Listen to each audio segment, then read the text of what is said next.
I showed up at Sugarlands with my life in a duffel bag, and my uniform still creased from the package.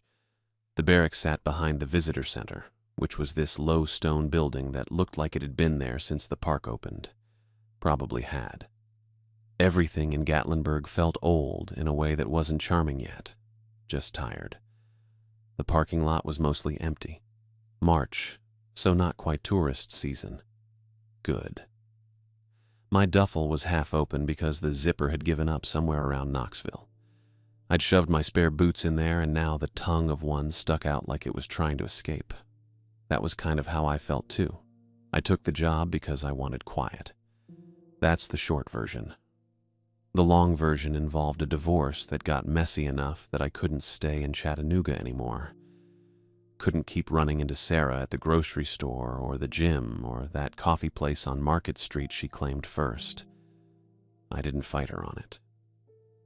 She got the apartment, the friends, the whole life we'd built. I got my truck and whatever fit in one duffel. Ranger work seemed right. Seasonal law enforcement in the Smokies. I'd done some training years back, enough to qualify, and they were hiring. The job listing said traffic control, trail checks, visitor assistance, paperwork, basic stuff. Nothing that followed you home. I needed that. The barracks door was unlocked. I pushed it open and the smell hit me first. Industrial cleaner and old coffee and something like mothballs. A narrow hallway stretched back with doors on either side. Linoleum floors, scuffed to hell. Fluorescent lights that buzzed just enough to notice. Nobody around. I set the duffel down and it slumped over, spilling a sock onto the floor. Great. Professional. You Gibson? I turned. A woman stood in the doorway behind me, blocking most of the light from outside. 5'7" or so, fit, dark hair pulled back tight. Her uniform looked like she ironed it every morning and probably had since the 90s. Ranger supervisor bars on the collar. Yeah, I said. Gordon Gibson. Lillian May. She didn't offer a hand. Just looked me over once, quick, the way you'd check a used car. You're late. I wasn't actually. I was 15 minutes early, but I didn't say that. Got here as fast as I could. She made a sound that might have been agreement or might have been nothing. Hard to tell. Then she stepped past me into the hallway, moving like she had a route planned and I was slightly in the way. Leave the bag, she said. I'll show you the station first. Gear issue, bunk assignment, then we'll get you on shift. Shift? Today? She stopped, turned halfway back. Her expression didn't change, but I got the feeling I'd said something dumb. You're law enforcement seasonal, she said. We're understaffed until May. You start today. Right, yeah, that's fine. It was fine. I didn't have anywhere else to be. She kept walking and I followed, leaving the duffel and the sad sock behind. The hallway opened into a bigger room, combination office and break area, a couple desks shoved against the walls, filing cabinets, a coffee maker that looked like it predated me, a corkboard covered in maps and bulletins and a faded poster about bear safety. One window faced the parking lot. The blinds were half shut. Lillian moved to the nearest desk and pulled open a drawer without looking, like she'd done it 1,000 times. Probably had. She lifted out a duty belt, a radio, a can of pepper spray, a flashlight. Set them on the desk in a row. You'll get a vehicle assignment tomorrow, she said. Tonight you're riding with Sims. He'll show you the routes, the radio zones, how we log everything. Sims? Backcountry ranger. He's been here 2 seasons. Knows the area. She said it flat, like she was reading from a manual. I got the sense Lillian May didn't waste words on things that didn't need them. Okay. Your bunk's the 3rd door on the left. You've got a roommate, but he's off rotation till Wednesday. Means you get the place to yourself for now. She pushed the gear toward me. Get this sorted and be back here by 1800. Sims runs evening patrols and he doesn't wait. 1800. 6 p.m. I checked my watch. Cheap Timex I'd bought at Walmart after Sarah kept the nice one, and it was just past 2. Got it. Lillian looked at me again, that same quick assessment. I didn't know what she was looking for, didn't know if I passed. You have any questions? Ask Sims, she said. He'll get you up to speed. Then she walked out. Just like that. Didn't wait for me to confirm or thank her or anything. I heard her boots on the linoleum, then the outside door opening and closing. I stood there holding the pepper spray and feeling like I'd just been processed. The bunk room was small. 2 beds, 2 lockers, 1 window with curtains that didn't quite close. The mattress on the left looked newer, so I took the right. Fair's fair. I dropped my duffel on the bed and started unpacking, which didn't take long.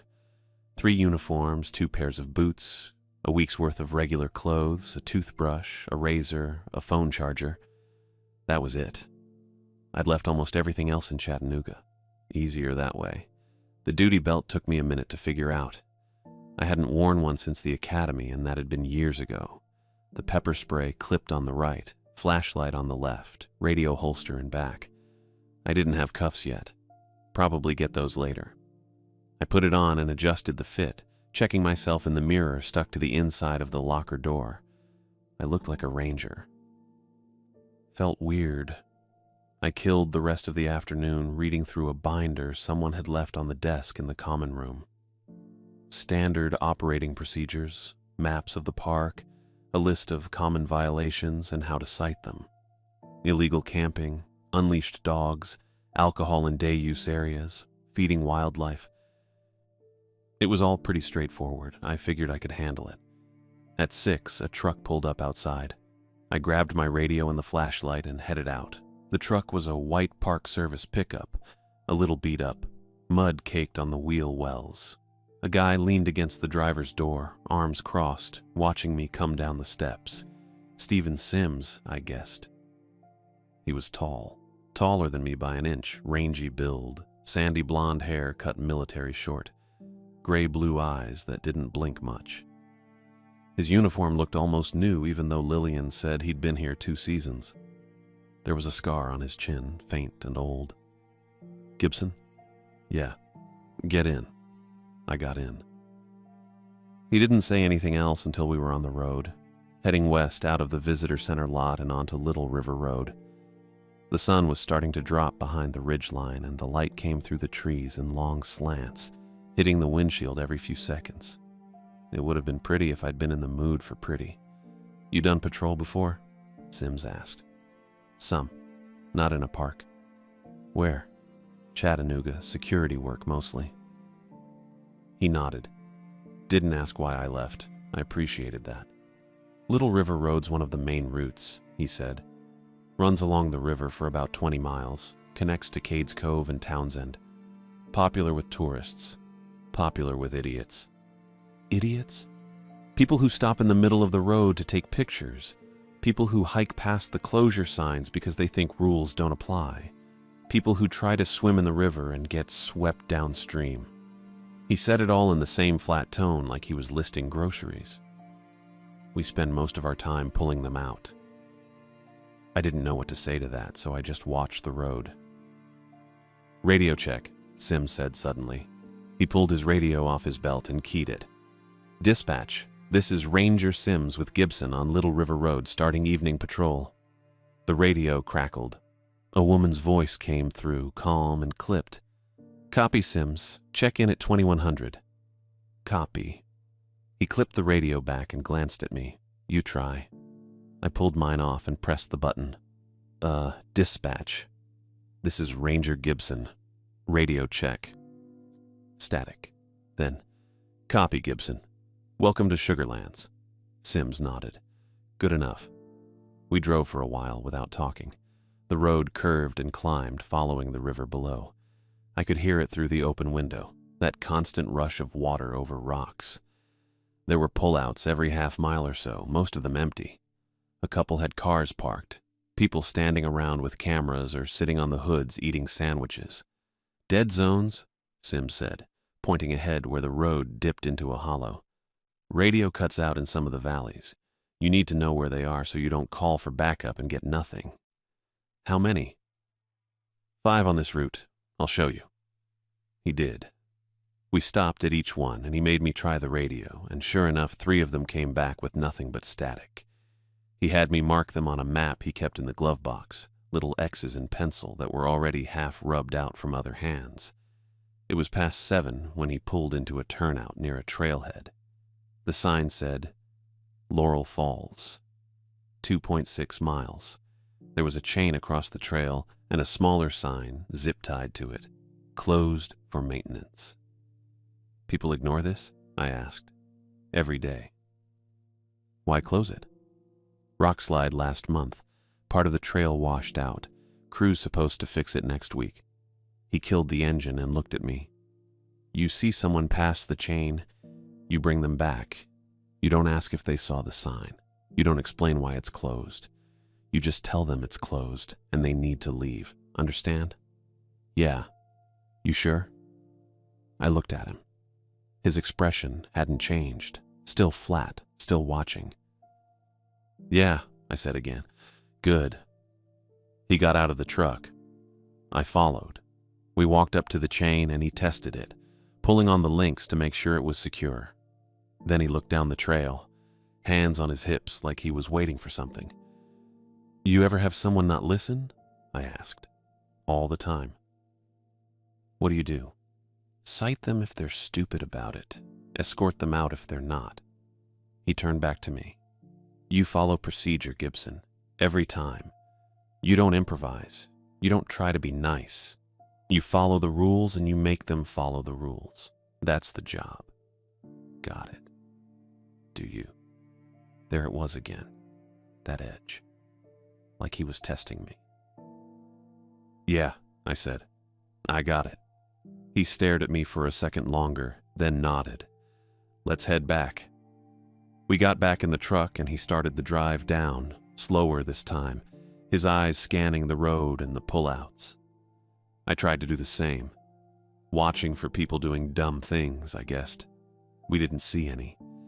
It was almost dark when he pulled into a gravel lot near Metcalf Bottoms.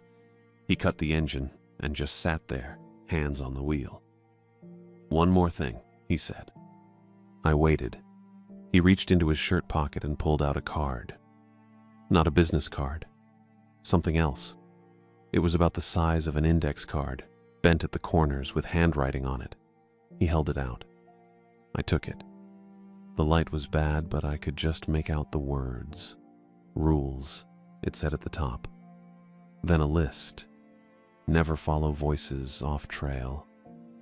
Never go back for something you dropped after dark. If someone asks you to check on a hiker who needs help, confirm with dispatch first. If your radio calls your name and you didn't key it, don't answer. There were more, but I stopped reading. I looked up at Sims. What is this? Unofficial rules, he said. The ones they don't put in the manual. This a joke? No. He said it so flat I almost believed him. Almost. Come on, I said. This is for the new guy, right? Hayes the rookie? It's for rangers who want to stay alive. I stared at him. He stared back. Didn't blink. Didn't smile. Didn't do anything that would have told me he was messing with me. You're serious, I said. Yeah. I looked back at the card. The handwriting was cramped and uneven, like someone had written it in a hurry, or in the dark. Where'd you get this? Someone gave it to me my first week. I'm giving it to you. Why? Because the park's not what you think it is. He took the keys out of the ignition and opened his door. Then he paused, looking back at me. You follow those, he said, and you follow procedure. You'll be fine. You go rogue, you won't. Then he got out and walked toward the station. I sat there holding the card, reading it again in the last of the light. It felt like a dare. Like he just handed me a test I didn't know I was taking. The card felt cheap. Regular index card stock, probably from an office supply closet. Someone had folded it in half at some point, and the crease was soft from being opened and closed. I tilted it toward the dome light. The handwriting was different styles, like multiple people had added to it over time. Some lines were in blue ink, some in black. One was pencil. The heading said "Rules" in block letters, underlined twice. Below that, 5 numbered lines. Sims sat with his hands still on the wheel. He wasn't watching me, just staring out the windshield at the empty lot and the trees going dark beyond it. I read the first rule. 1. Do not answer Channel 3 after 2311. Military time, 11:11 at night. 2. Do not step into fog that smells like copper or metal. I blinked. Read it again. Same words. 3. If you find white river stones stacked in a cairn, leave 1 stone and walk away. Do not rebuild it.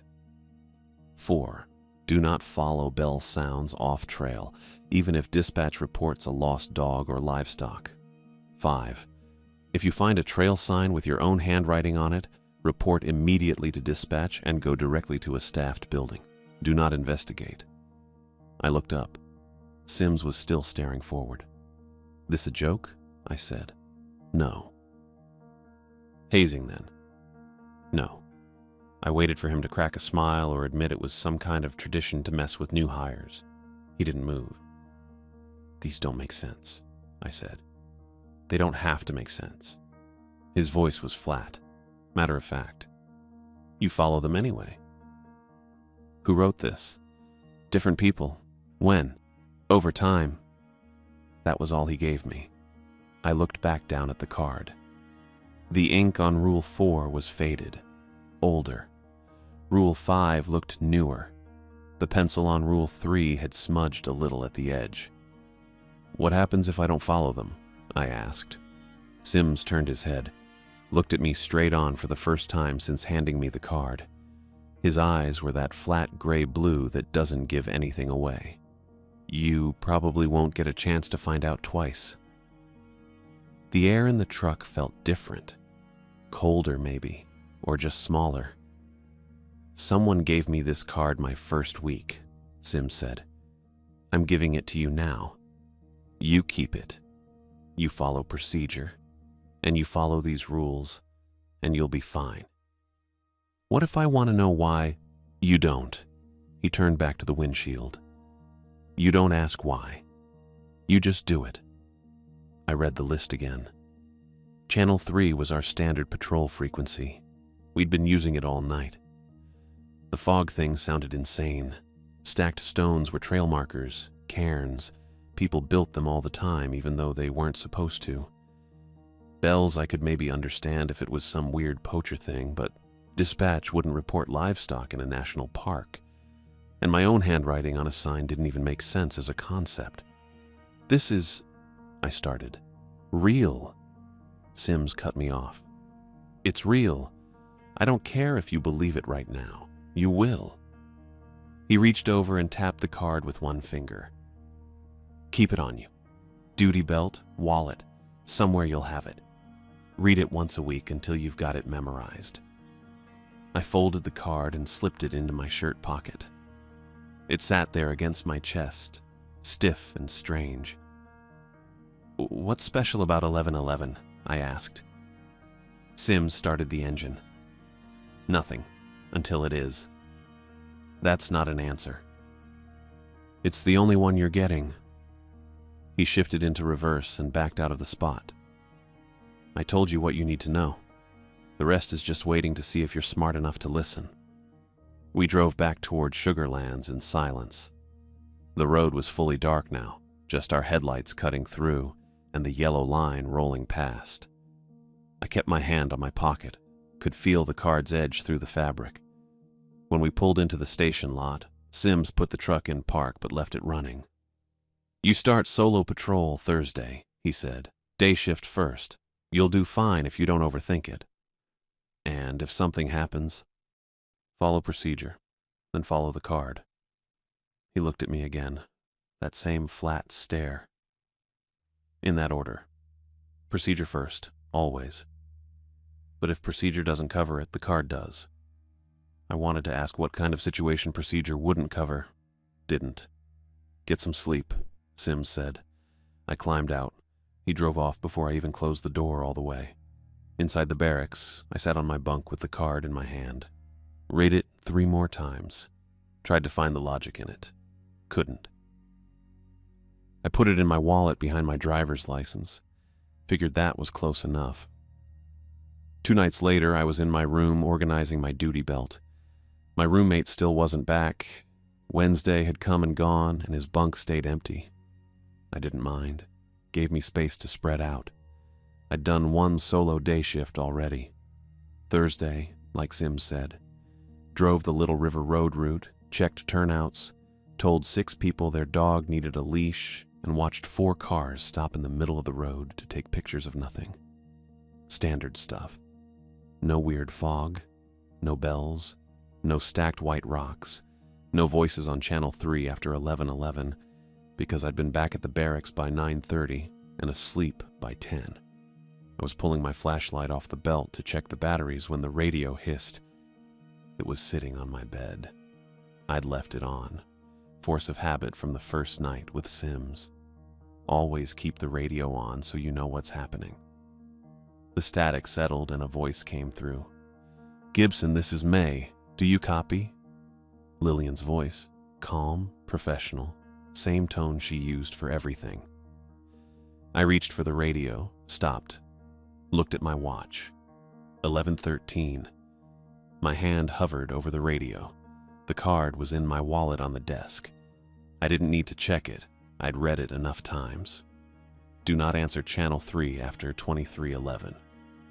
"Gibson, this is May." The voice came again. Exactly the same. Not annoyed, not urgent, just steady. "I need you to meet me at Metcalf Bottoms. Do you copy?" Metcalf Bottoms, where Sims had given me the card. I pulled my hand back. The radio hissed again. "Gibson, Metcalf Bottoms. Acknowledge, please." It sounded right. It sounded exactly like Lillian, that clipped, no-nonsense delivery she used for everything. I'd only heard her voice a handful of times, but it matched. The phrasing matched. I stared at the radio. 11:13. 2 minutes past the cutoff. "Gibson, do you copy?" My heartbeat picked up. Not panic. Just that low-level alarm that kicks in when something's wrong, but you can't name it yet. The card said, "Don't answer." Didn't say why. Didn't say what happens if you do. Sims had looked me dead in the eye and said I probably wouldn't get a chance to find out twice. I stood up, grabbed my wallet and keys, left the radio on the bed, still hissing static between transmissions. "Gibson, Metcalf Bottoms. Respond, please." I walked out of the room and down the hall. The barracks were empty, just me and the smell of industrial cleaner and old coffee. I pushed through the front door into the parking lot. My truck was parked 3 spots down. I climbed in, started the engine, and sat there with my hands on the wheel, just like Sims had done. The smart thing was probably to ignore it, go back inside, turn the radio off, pretend I'd been asleep. But if it really was Lillian, if she really needed me at Metcalf Bottoms and I just didn't show, that was a problem. That was insubordination, maybe. At minimum, it was a conversation I didn't want to have. I pulled out my phone. No signal. Never had signal out here. The office might. Landline, at least. I drove the 100 yards to the main ranger station and parked under the light by the front entrance. The visitor center was dark, but the office wing had 1 light on in a back window. Dispatch, probably. I tried the front door. Locked. Walked around to the side entrance rangers used. Locked too. I knocked. Waited. Knocked again. Nothing. Stood there trying to decide what to do. If Lillian was really at Metcalf Bottoms waiting for me, she'd be pissed I wasn't answering. If she wasn't, if that voice wasn't her, then I'd just save myself from whatever the card was warning about. No way to know which. I got back in my truck and drove. Not toward Metcalf Bottoms, toward Gatlinburg. Lights sounded good.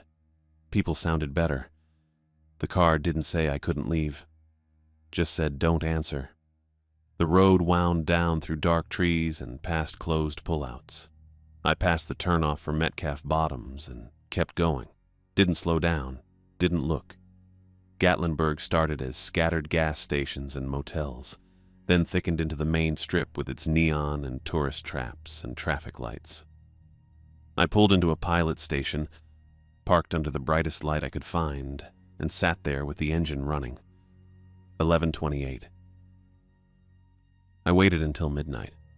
Then I drove back. I pulled into Sugarlands around 12:15. The main station had one light on in the front office. I parked under the entrance light again and went in through the ranger door this time. It was unlocked. Lillian was at the desk. She had a stack of paperwork spread out in front of her and a pen in her hand. She looked up when I came in and her expression didn't change. Just tired. Normal tired. "Gibson," she said. "Something wrong?" I stopped in the doorway.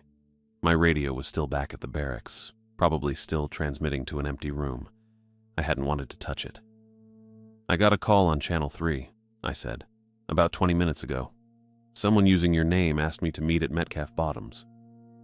Lillian set the pen down. "Channel 3? Yes, ma'am." She leaned back in her chair. "I haven't left this building since 1800. Been doing incident reports all night." She gestured at the paperwork. "And I don't use Channel 3. It interferes with the volunteer fire frequencies. We stopped using it 2 years ago." I nodded. That was pretty much what I'd figured, but hearing it confirmed made my shoulders drop a little. "Okay. You didn't go, did you?" "No, ma'am." "Good." She picked up the pen again and tapped it against the desk twice. "Did you answer?" "No." She watched me for a second, then nodded. "All right, go back to the barracks. Get some sleep. We'll talk about it in the morning if you need to." I didn't really need to. I just needed to know she'd been here the whole time, and now I knew. "Yes, ma'am." I turned to leave, and that's when Sims came in through the same door I'd used. He looked irritated, not angry, just annoyed, the way someone looks when they have to deal with something they didn't want to deal with. He saw me first, then Lillian. "He came here?" Lillian's face didn't move. "He reported a radio call." Sims looked at me. "Channel 3. "Yeah." He made a sound that wasn't quite a laugh. "And you didn't answer?" "No. But you also didn't just stay put, did you?" He crossed his arms. "You came all the way here to check." I didn't say anything. He wasn't wrong. Sims shook his head. "The rule is, don't answer. That's it. That's the whole thing. You don't answer, nothing happens. It only works if you respond." I didn't respond. "No, but you didn't ignore it either." He stepped closer, still with his arms crossed. "You got spooked. You left the barracks, drove here, went looking for confirmation. That's not following the rule. That's half following it." Lillian cut in. "He didn't go to Metcalf Bottoms. He came here. That's the right call." "It's a nervous call," Sims said. He was looking at me, not her. "The rule works, because you treat it like static. You hear it, you don't react. It stops. But if you start second-guessing every weird transmission, checking in, making it a whole thing, then you're already responding. You're giving it attention." I kept my mouth shut. He was framing this whole thing like some kind of discipline test, like I'd failed by being cautious. But his tone had an edge to it that didn't quite match the words. He sounded irritated, sure, but also a little rattled. Just a little. "Next time," Sims said, "you hear something after 23:11, you turn the radio off. You go to sleep. You don't drive around looking for answers. Got it?" "Got it." He dropped his arms. "Good. Go back. I'll do a sweep to make sure nobody's actually out there filing a real report." Lillian looked at him. "You don't need to do that. I'm doing it anyway. He walked past me toward the door. Gibson, don't make this harder than it needs to be. Then he was gone. The door clicked shut behind him. I looked at Lillian. She'd already gone back to her paperwork. Go on, she said without looking up. He's not wrong about the sleep part. I left. The next morning I was up at 6:30. I'd slept maybe 4 hours, all of it shallow. My roommate still hadn't shown up. I made coffee in the break room using the ancient machine that sputtered and hissed, then sat at one of the desks and drank it black. Sims didn't come by. Lillian showed up around 7:15 and told me I was on day shift again, same route, and to check in at the trailheads for any overnight issues. I was halfway through my second cup when Julie Bradley came in through the front. She had a guy with her, stocky and solid-looking, wearing trail crew gear. Both of them had that specific kind of tired that comes from being outside since dawn. Julie saw Lillian first. We need to report something. Lillian looked up. Go ahead. There's a closure sign on West Prong Trail, Julie said. Fresh, nailed up sometime in the last day or two. None of us put it there. The guy with her nodded. It's not on the schedule. We checked. Lillian frowned. Maintenance didn't notify you? No, ma'am, Julie said. And it's not a standard sign. Somebody made it by hand. Plywood, nails, marker. Lillian looked at me. Gibson, go with them. Take a look. I set the coffee down. Yes, ma'am. Julie glanced at me, then back at Lillian. You want us to pull it down? Not yet, Lillian said. Let Gibson see it first. If it's unofficial, he'll document it, and we'll coordinate removal. The guy, Sawyer, I learned in the truck, rode in the back of my patrol pickup. Julie sat up front and directed me west on Little River Road, then onto a service access road I hadn't been on yet. It was gravel, narrow, and overgrown on both sides. We drove maybe 10 minutes before she told me to stop. The trailhead wasn't marked, just a gap in the trees and a pair of wooden posts on either side of the path. And between the posts, nailed up with 4 thick nails, was a plywood sign. I got out. Julie and Sawyer followed. The sign was about 2 feet wide and maybe 18 inches tall. Somebody had painted it white first, then used a thick black marker to write on it. The letters were blocky, careful, all caps. It said, Trail closed, Gordon Gibson, March 27th. That was today's date, and that was my handwriting. I stood there looking at it. My chest went cold, but I didn't move, didn't touch it. Julie was next to me. You know anything about this? No. Sawyer walked closer and tapped one of the nails with his knuckle. Somebody went to the trouble. It's solid. I pulled the card out of my wallet. My hands were steady, which surprised me a little.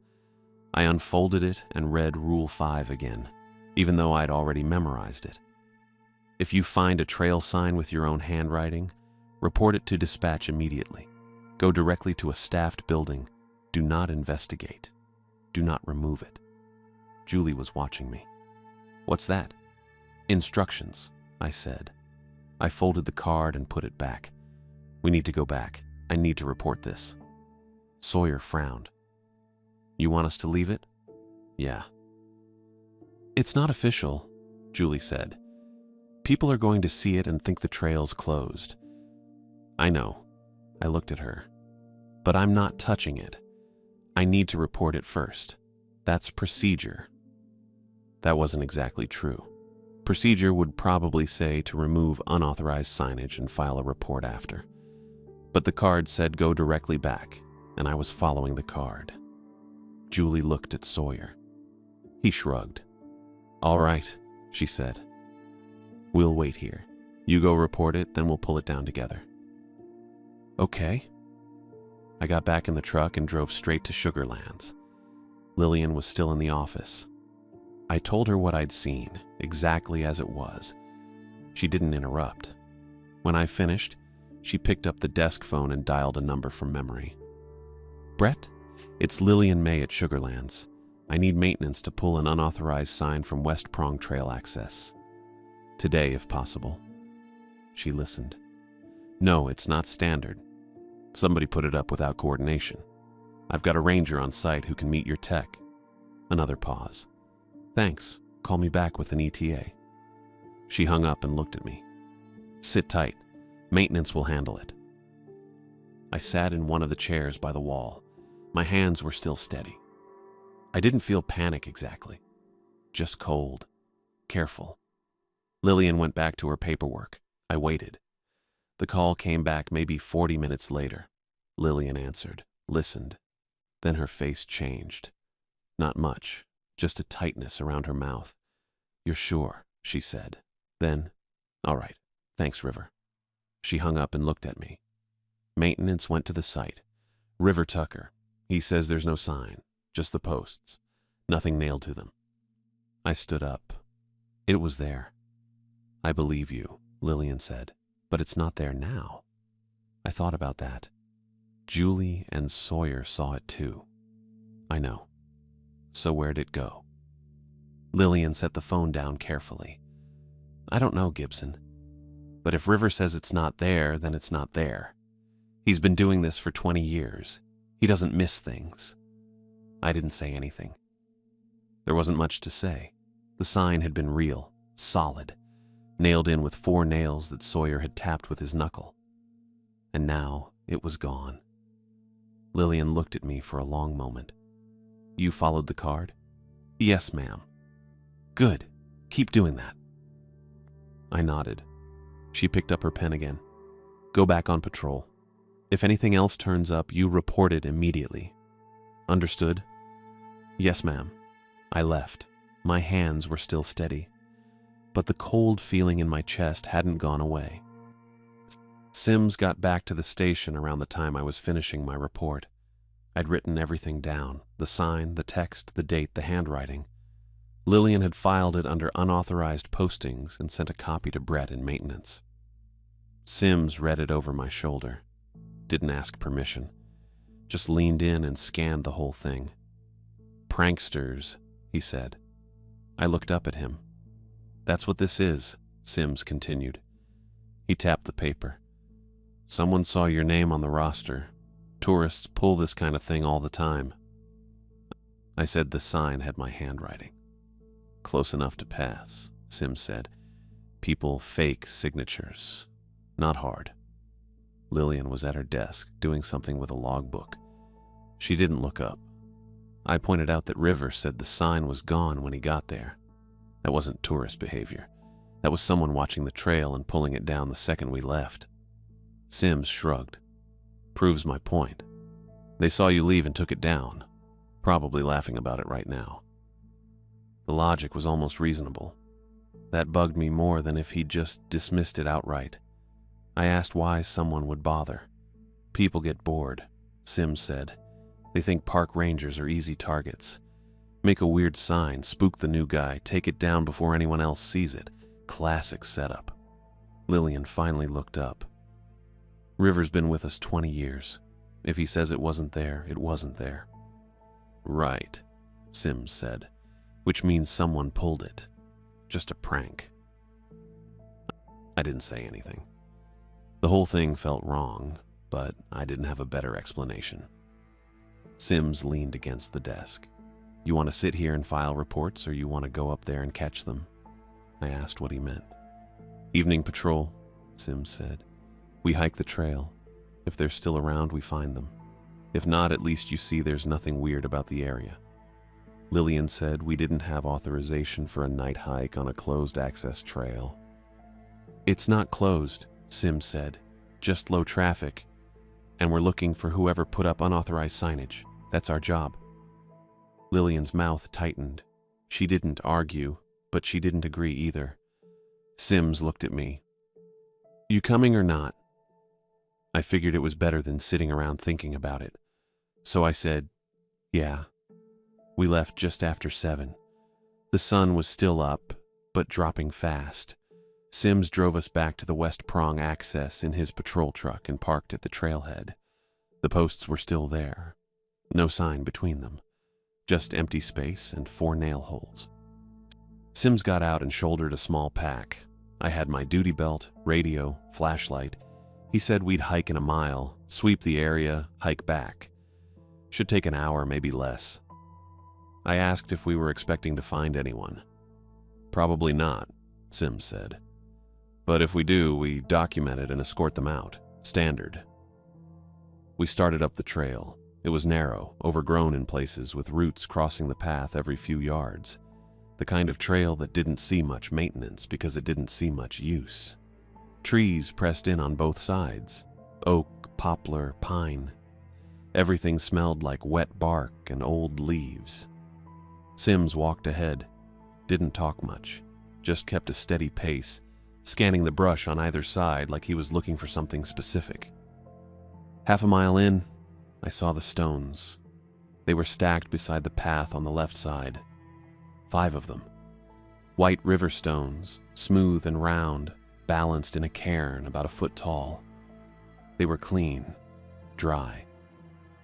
We'd had rain 2 nights ago and everything else was still damp, but these stones looked like someone had just placed them. I stopped walking. Sims kept going for a few steps, then turned back. "What?" I pointed. He looked at the stones, then he looked at me. "So?" I said they were stacked, white river stones, just like the card said. Sims walked back and crouched next to the cairn. He reached out like he was going to touch the top stone. "Don't," I said. He paused. "It's just rocks." I pulled the card from my wallet and read Rule 3 out loud. If you find white river stones stacked beside the trail, leave 1 stone and walk away. Do not rebuild the cairn. Do not take a picture. Sims stood up. "You're serious?" I said, "Yeah." "It's a cairn," Sims said. "Hikers build them all the time. It's trail graffiti." I said the rule was specific. White river stones, stacked, and these were dry. Sims stared at me for a long moment. Then he stepped forward and lifted his boot like he was going to kick the whole thing over. I grabbed his shoulder. "Leave 1. "This is superstition," Sims said. I didn't let go. The card said leave 1. So we leave 1. Sims lowered his boot. He looked annoyed, but he didn't push it. He reached down and carefully took the top 4 stones off the stack, setting them on the ground a few feet away. The bottom stone stayed in place. "Happy?" he said. I let go of his shoulder. "Yeah. This is why people don't last," Sims muttered. He started walking again. I followed. The single stone sat behind us, small and white against the dark trail. 10 minutes later, the fog started. It came in low, sliding between the trees in thin bands that didn't move like normal fog. It just appeared, hung there, and thickened. The air got colder. I could see my breath, and I smelled it. Copper, sharp and metallic like sucking on a penny. I stopped again. Sims was a few yards ahead, still walking. I said his name. He slowed but didn't stop. "What now?" I said there was fog, and it smelled like metal. Sims turned around. He looked at the fog, then at me. "It's just fog." Rule 2. Don't step into fog that smells like copper or metal. I stayed on the path, didn't move toward the edges where the fog was drifting. Sims watched me. Then he looked into the trees on the right side where the fog was heavier. His head tilted slightly like he was listening. I asked if he heard something. "No," Sims said, but he kept looking. The fog thickened. I couldn't see more than 20 feet in any direction now. The trees were just dark shapes. Sims was still staring into the brush, and I didn't like the way he was standing, loose, leaning forward slightly, like something was pulling him. Then the bell rang, just once, clear and distant, coming from somewhere off trail to the right. It sounded like a handbell, the kind you'd use to call a dog. Sims straightened. My radio crackled. Cynthia's voice came through, calm and professional. "All units, be advised. Report of a lost Labrador, yellow, near Metcalf Bottoms area. Owner reports the dog was last seen heading west toward the ridgeline. Child with the owner is distressed, requesting any available units in the area to assist. Sims keyed his radio. Copy. We're on West Prong Trail, about a mile in. We can head that direction. I said his name again, louder this time. He looked at me. I said that was Rule 4. Don't follow bell sounds off trail, even if dispatch reports lost dogs. That's a real call, Sims said. You heard Cynthia. There's a kid involved. I said the rule was specific. Bells, dogs, livestock. Don't follow them. That's not superstition, that's negligence, Sims said. He started angling right, off the marked path, toward where the bell had rung, toward the fog. I stepped forward and grabbed his sleeve. Sims, don't. He pulled his arm back, but I didn't let go. There's a kid, Sims said. His voice was tight now. You want to sit here and read a card while someone's dog is lost and a child is crying? I said Cynthia reported Metcalf Bottoms. That's miles from here. It doesn't make sense. Sound travels, Sims said, and we're closer than anyone else. The bell rang again. Same direction, same tone. Sims shook his arm free and stepped off the path, into the fog, into the copper smell. I stood there, duty belt digging into my hips, radio still crackling faintly with static. He was 3 steps in when he looked back. You coming? Or are you staying here? I didn't answer. Sims turned and kept walking. The fog swallowed him in seconds. I could hear his boots on the leaves, then I couldn't. I didn't follow him. I stood there on the path with the fog pressing in and the copper smell getting stronger and listened to Sims's boots crunch through leaves for maybe 10 seconds. Then the sound stopped. Just stopped. No branches breaking, no rustling. Nothing. I turned around and ran. Didn't jog. Didn't walk fast. I ran back down that trail with my flashlight bouncing and my radio slapping against my hip and my breath coming hard. The fog stayed thick, but I kept my eyes on the path, on the roots and the dirt and the places I could see. Didn't look into the trees. Didn't stop when I heard the bell ring again behind me, fainter this time. I got back to the truck in maybe 15 minutes. My hands shook when I pulled the door open. I sat in the driver's seat and locked the doors and turned the engine on and sat there with the headlights cutting through the fog at the empty posts where the sign had been. I didn't have my phone, left it back at the barracks. The radio was still crackling with static and I didn't trust it. I put the truck in reverse and backed out onto the service road and drove toward Little River Road faster than I should have. When I hit pavement, I turned toward Sugarlands and pressed the gas harder. The station was lit up when I got there. I parked crooked and went in through the ranger door. Lillian was still at the desk with the same paperwork spread out. She looked up when I came in and her expression didn't change, but her hand stopped moving on the pen. "Where's Sims?" she said. I told her. The bell. The fog that smelled like pennies. The radio call about the dog. Sims stepping off the trail and disappearing into the fog. I told her I waited maybe 30 seconds, and then I ran. She didn't ask why I didn't follow him. She just stood up and grabbed her jacket off the back of the chair and told me to wait there. She went into the dispatch room, and I heard her talking low and fast. 2 minutes later, she came back out and told me to get in my truck and meet her at the West Prong access in 20 minutes. She was bringing Melody Stevens, the district EMT. I asked if she was calling County Search and Rescue. She said no, not yet. She said if Sims was just turned around, they'd find him fast, and if he wasn't, County wouldn't help anyway. I didn't ask what she meant by that. Lillian showed up in her patrol truck with Melody in the passenger seat. Melody had a medical kit slung across her body and a radio clipped to her belt. She nodded at me when she got out, but didn't say anything. Lillian handed me a whistle on a lanyard and told me to put it on. She had one too. Melody had her own. We started up the trail with flashlights. Lillian took point. I stayed in the middle. Melody brought up the rear. The fog was still there, but thinner now, patchy instead of solid. The copper smell was gone. Everything just smelled like wet leaves and bark again. Lillian called Sims's name every 50 feet or so. We'd stop and blow the whistles in 3 short bursts and then wait and listen. Nothing came back. We stayed on the trail. Lillian made that clear before we started. She said we were doing a marked route search only, and nobody was stepping off the path for any reason. Melody didn't argue, and neither did I. We passed the spot where the cairn had been. I stopped and pointed my flashlight at it. The 4 stones Sims had moved were still sitting on the ground a few feet away. The single stone I'd left was still standing, but there were boot prints in the dirt around it now. I called Lillian back. She came over and crouched down next to the prints with her flashlight angled low. Melody stood behind us with her light on the surrounding brush.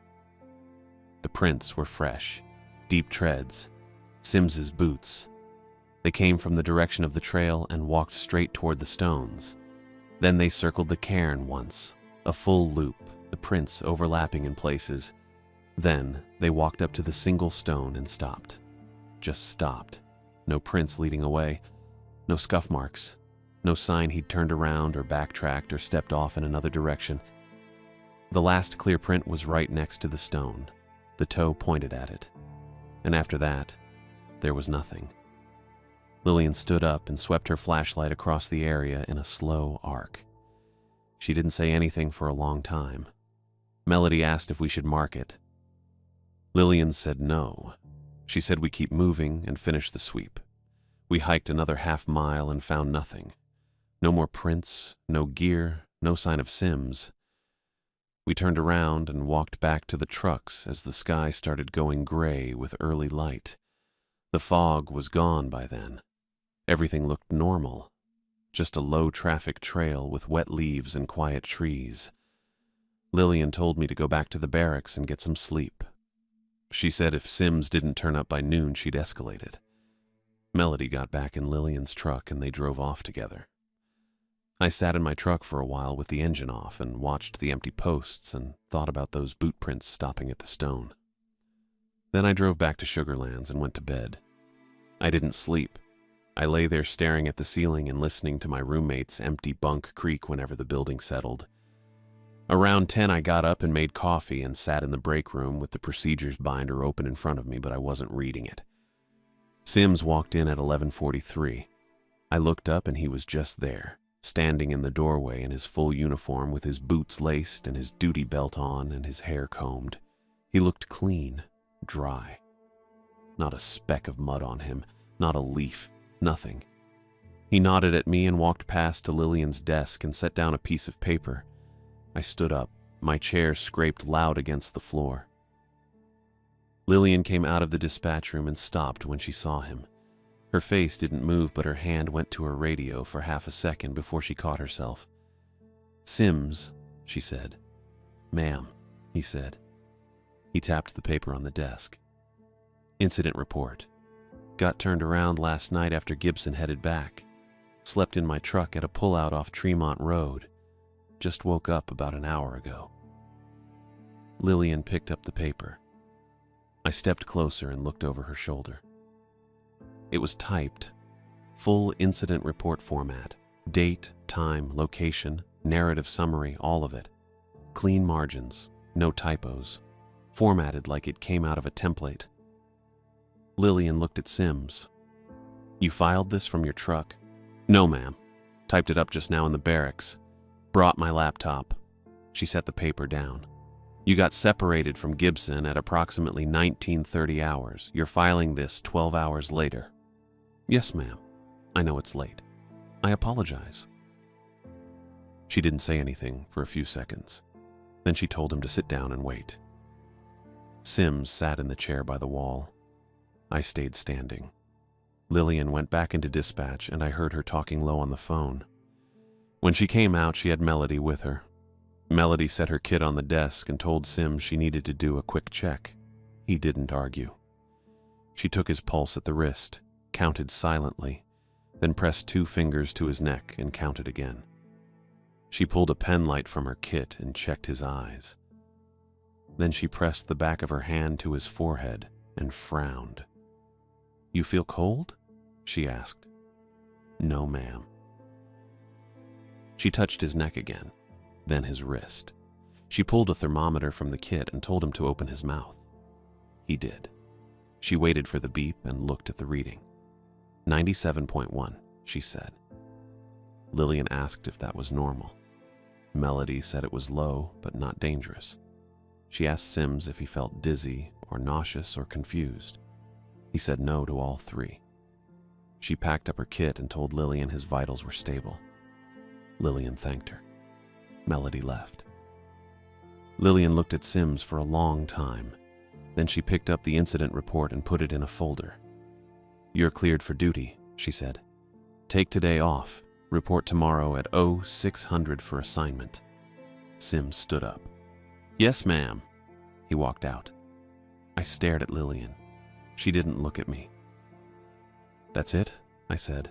She filed the folder and sat down at her desk. "That's it." He disappeared into the fog. His footprints stopped at that stone. There was nothing after that. She opened a drawer and pulled out a different folder. Started looking through it. "I know," she said. "So how is he here? How is he clean and dry and filing reports like nothing happened?" She didn't answer. Just kept looking at the papers in the folder. I stepped closer to the desk. "Lillian," she closed the folder and looked up at me. Her face was calm, but her jaw was tight. "Come outside," she said. We went out the side door into the parking lot. The sun was high and bright and everything looked normal. A couple of tourists were taking pictures by the visitor center. A family was loading into a minivan. Lillian walked to the far edge of the lot where the pavement met the grass. I followed. She stopped and turned around and looked at me. "We can't afford to lose another ranger," she said. I asked what she meant by another. She didn't answer that. She just kept talking. "Sims is here. He's functional. His vitals are stable. He filed a report. If I put him on leave or send him for evaluation, I lose a body on rotation and we're already running short." "He came back wrong," I said. "Maybe. His skin was cold, you heard Melody. Low temperature isn't disqualifying." I stared at her. "You're just going to pretend this didn't happen." "No," she said. "I'm going to treat him as functional and keep operations moving. That's my job. What if he's not safe? Then you follow procedure. You report anything unusual. You document everything. But unless he violates policy or becomes a danger, he stays on duty." I didn't say anything. She looked at me for a long time. "This isn't the first time something like this has happened. It won't be the last. You do your job. You follow the rules. You stay smart. That's how you survive here. And I just work next to him like everything's fine. Yes. Even though he's not the same." She didn't answer. She just turned and walked back toward the building.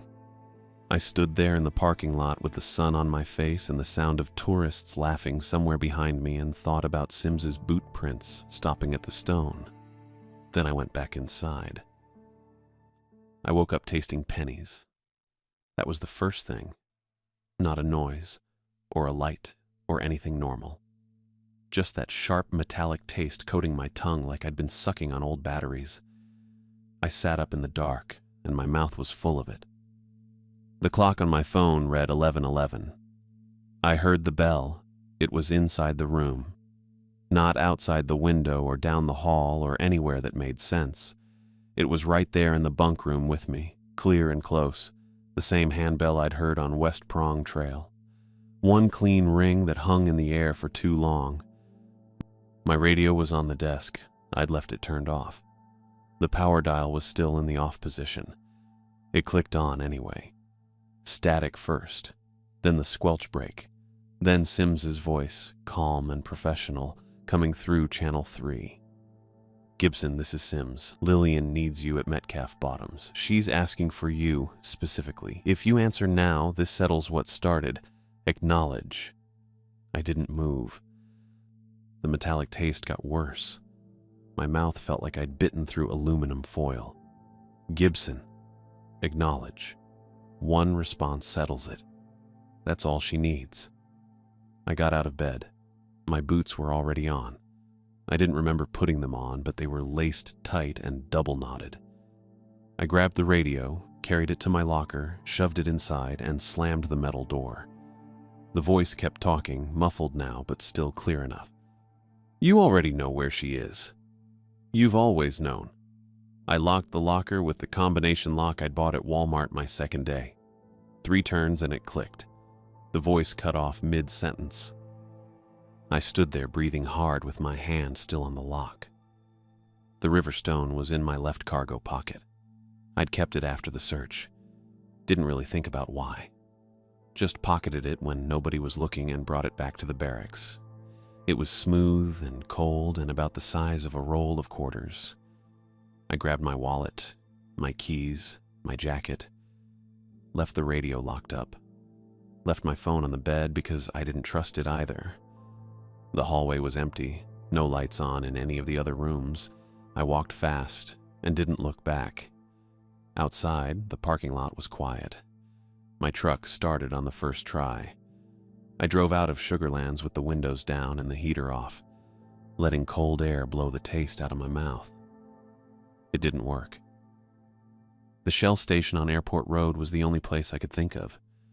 24 hours, cameras, fluorescent lights, another person, staffed and documented. I pulled in at 11:23 and parked under the brightest light in the lot. There was a note taped to the front door. It was on the same kind of index card as the rules. Same handwriting as the trail sign. My handwriting. It said, "You're already late." I stopped with my hand on the door handle. The card was taped at eye level with clear packing tape, the edges starting to curl. Fresh. It hadn't been there long. I pulled the door open anyway. Kathleen was behind the counter. I'd seen her before on my first trip into town. Blonde hair in a messy bun, nose stud, shell polo with a name tag. She looked up when I walked in and her expression tightened just a little. Not scared, wary. "Hey," I said. She nodded. Didn't say anything. I walked toward the back where the coolers were, grabbed a Gatorade I didn't want. The bell sound started again. Not outside, not from the door. It was inside the store, moving. I heard it by the chip aisle, then near the front counter, then by the coffee station in the corner. It slid around the room like it was on a track, never staying in one place, always just out of sight. Kathleen heard it too. Her eyes tracked the sound every time it rang. "You hear that?" I asked. "Yeah." "You know what it is?" "No." She didn't ask me to leave, didn't call anyone, just stood there with her hand near the phone and watched me. I stayed in the back of the store near the coolers and kept my eyes on the front door. The Gatorade was sweating in my hand. I didn't open it. The clock on the wall said 11:10. At 11:11 exactly, the radio behind the counter turned to static. Kathleen's hand went to it, but she didn't touch the dial. The static got louder. Then channel 3 bled through, Sims's voice cutting in and out under the hiss. "Metcalf Bottoms. Lillian's trapped. One response pulls her out." The front door opened. Sims walked in. He looked exactly the same as he had that morning. Clean uniform, laced boots, combed hair, nothing on him. He walked like he'd just come from a briefing. He was holding Lillian's badge, not his own. Hers. I recognized the number stamped on the brass. She'd had it clipped to her belt every time I'd seen her. Sims stopped 3 feet inside the door and looked at me.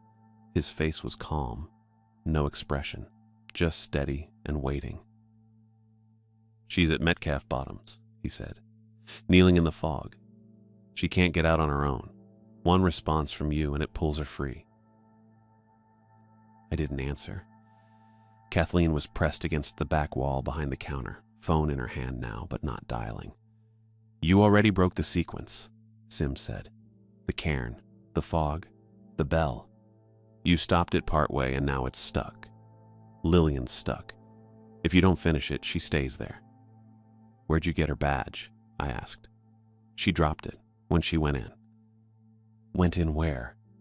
The fog. The Riverstone was still in my pocket. I could feel its weight pulling the fabric down. One answer on Channel 3, Sims said. That's all it takes.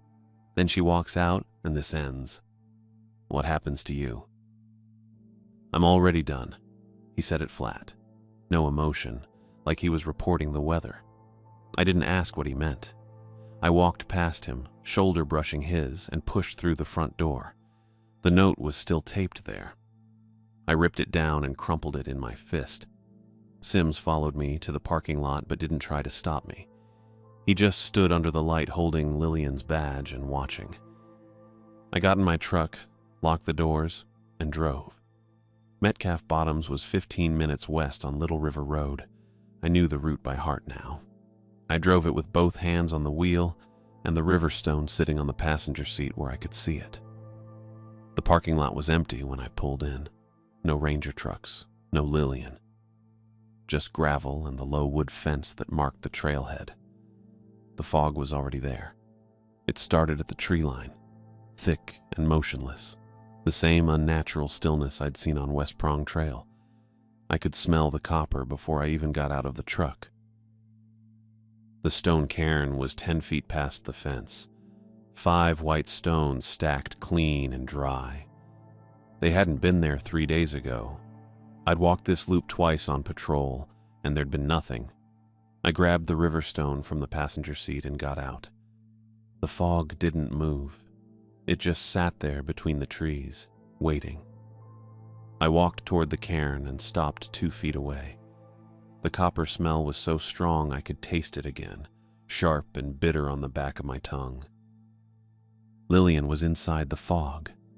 I saw her kneeling about 20 feet in, her back to me, head down. She wasn't moving, wasn't making noise, just kneeling there on the wet ground with her hands flat on her thighs. I didn't call her name. The radio on my belt crackled. I'd grabbed my spare from the truck. Channel 3 came through without me touching the dial. Say your name, Sims's voice said. That's all. She needs to hear you confirm. I pulled the radio off my belt and keyed it. This is Unit 227, I said. Badge number. Not my name. The fog rippled. I dropped to one knee, grabbed the bottom stone from the cairn, and shoved the Riverstone into the empty space where it had been. The fog snapped inward. Not slowly, not like wind blowing it away. It collapsed straight down like water going down a drain, pulling everything with it. Sims appeared at the edge of the lot. He'd been standing behind my truck. Now he was stumbling forward, boots dragging through gravel, arms out like he was trying to catch himself. He got yanked hard. His whole body jerked forward and slammed face down into the river gravel where the fog had been. He didn't get up. He didn't move. I watched him collapse inward. Not like a body falling, like he was being pressed flat. His uniform folded in on itself and his boots sank into the stones, and within 3 seconds there was nothing left but wet gravel and silt. Lillian crawled out of the tree line on her hands and knees, coughing. Water poured out of her mouth. River water. She coughed it up in thick streams, gasping between each one, her hands sinking into the mud. I ran over and grabbed her shoulder. She didn't look up. Just kept coughing. Lillian. She nodded, coughed again, spat onto the gravel. Her badge was gone. Duty belt still on, but the brass clip was empty. Melody's truck pulled into the lot 6 minutes later. She parked fast and got out with her med kit already in hand. I lost your signal, she said. The second you keyed the radio, everything went dead. What happened? I didn't answer. I was still kneeling next to Lillian, one hand on her back while she breathed. Melody crouched and checked Lillian's pulse, her airway, her pupils, asked her questions in that calm, clinical voice. Lillian answered in short bursts between breaths. Melody looked at me. "Where's Sims?" I pointed to the gravel. There was a damp impression in the stones, roughly body-shaped. Disturbed gravel all around it like something had been dragged. No boots, no gear, no sign of him.